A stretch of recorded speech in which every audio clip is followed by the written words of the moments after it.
Okay, we're going to continue on in our Father's Word. This is Job 40, verse 6.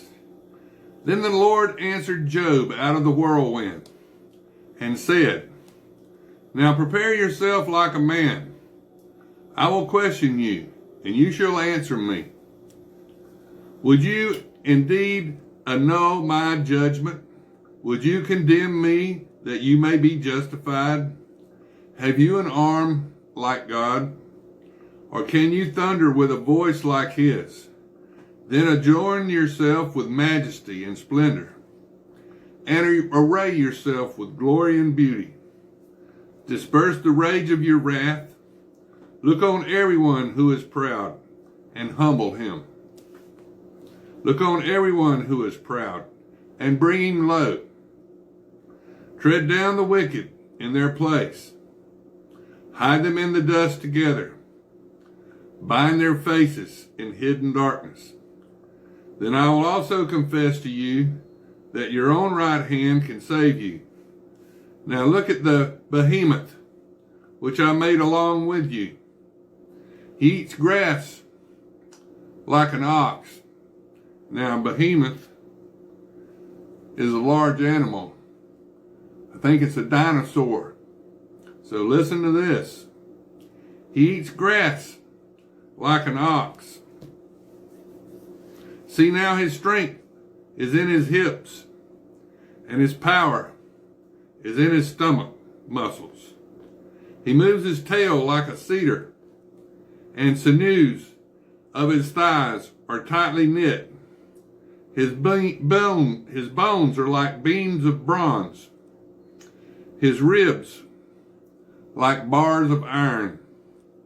He is the first of the ways of God. Only he who made him can bring him near his sword. Surely the mountains yield food for him, and all the beasts of the field play there. And he lies under the locust trees, in a convert of reeds and marsh. The lotus trees cover him with their shade.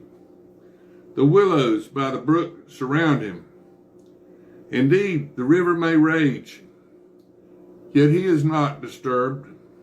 He is confident, though the Jordan gushes into his mouth, though he takes it in his eyes, or one pierces his nose with a snare.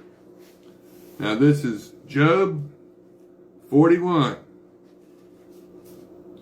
Can you draw out Leviathan with a hook? Now that's a large sea creature.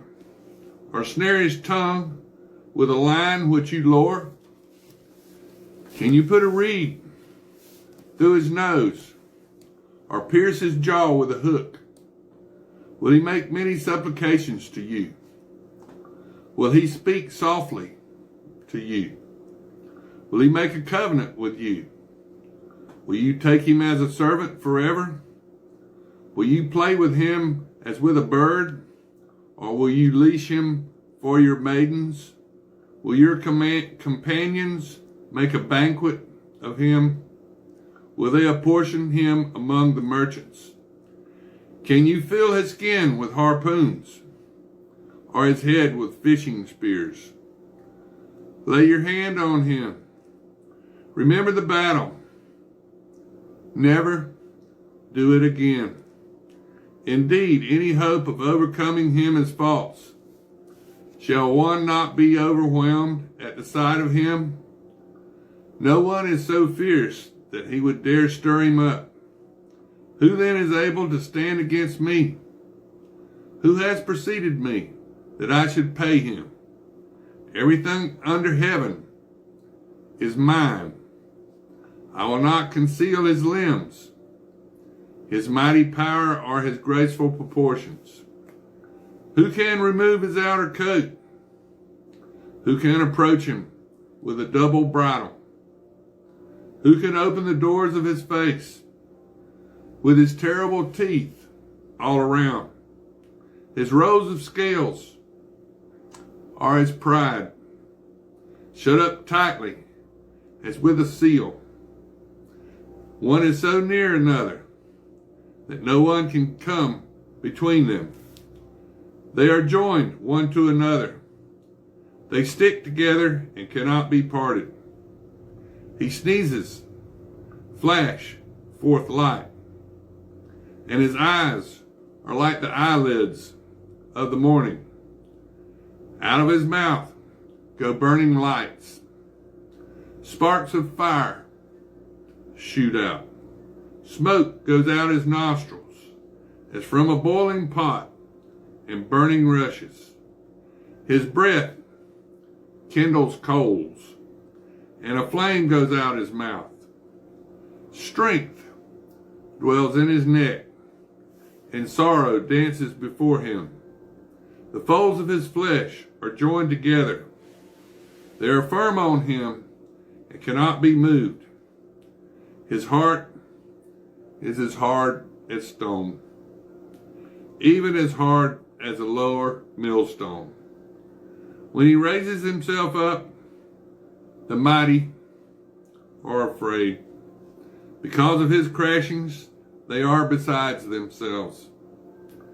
Though the sword reaches through him, it cannot avail, nor does spear, dart, or javelin.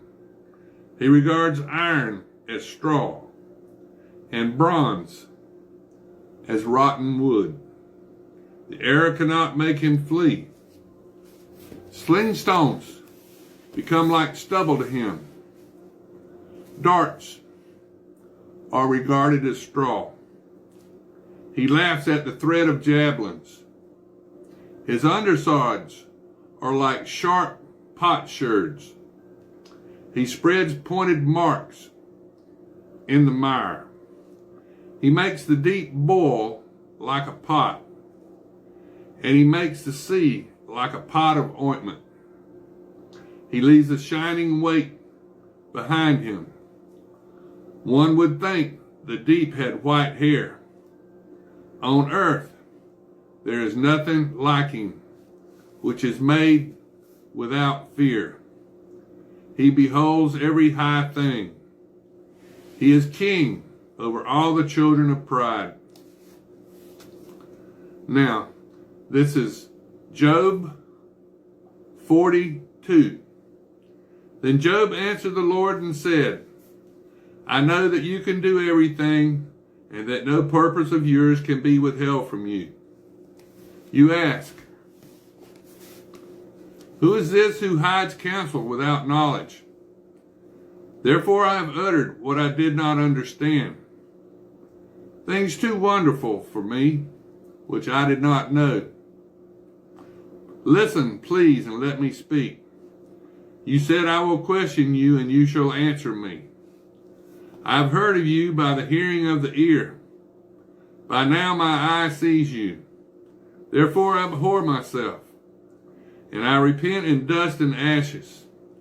And so it was, after the Lord had spoken these words to Job, that the Lord said to Eliphaz the Temanite, my wrath is aroused against you and your two friends, for you have not spoken of me what is right, as my servant Job has.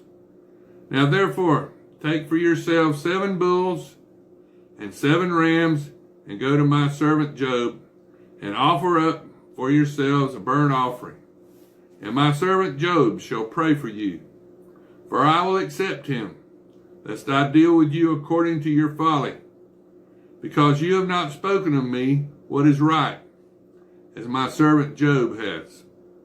So Eliphaz the Temanite, and Bildad the Shushite, and Zophar the Naamanite went and did as the Lord commanded them.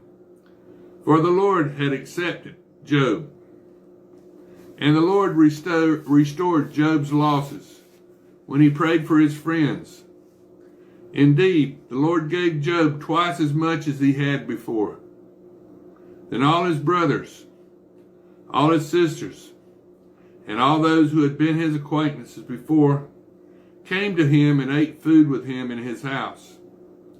And they consoled him and comforted him for all the adversary that the Lord had brought upon him. Each one gave him a piece of silver